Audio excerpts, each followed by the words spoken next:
Moscow's efforts to launch direct negotiations between the conflicting sides in Syria is now receiving support from the United Nations. Secretary General Ban Ki-moon has become the latest in a string of high-profile figures visiting Russia to discuss the Syrian civil war and has given the green light to Russia's talks initiative. Yegor Piskunov is following the diplomacy in the Black Sea resort of Sochi.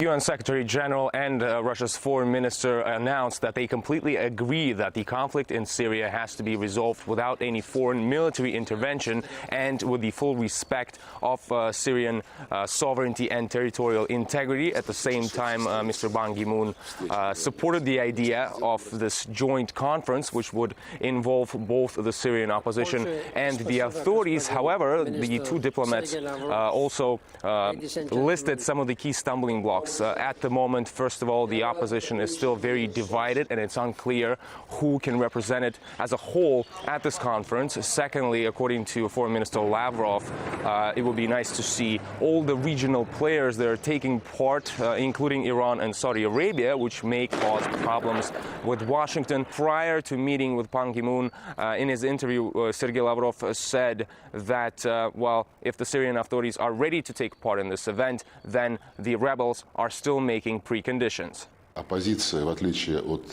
In contrast to the Syrian government, which has responded quite positively to the Russian-American initiative, the opposition's answer was quite vague. They said that they welcome any initiatives that will help stop the violence, but before that, Assad must go, reiterating their stance, which has been the cause of the deadlock for many months.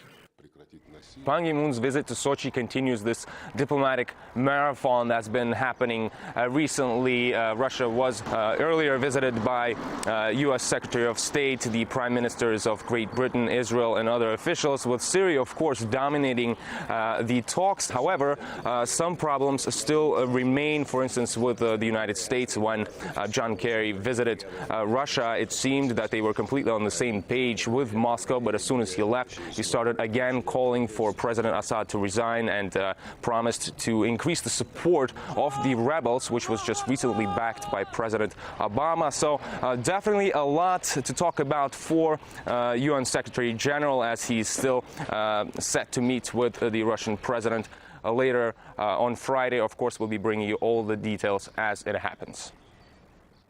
The smiles and handshakes sealing the agreement on Syria come despite a new resolution recently passed at the UN General Assembly. The document, which was opposed by only 12 nations, including Russia, clearly favors the rebel forces. This despite the armed opposition facing accusations of atrocities on a daily basis. OT's Medina Kochnova is here with the details. There's been an avalanche of international calls from those who support the Syrian opposition, suggesting they should receive more weapons and that the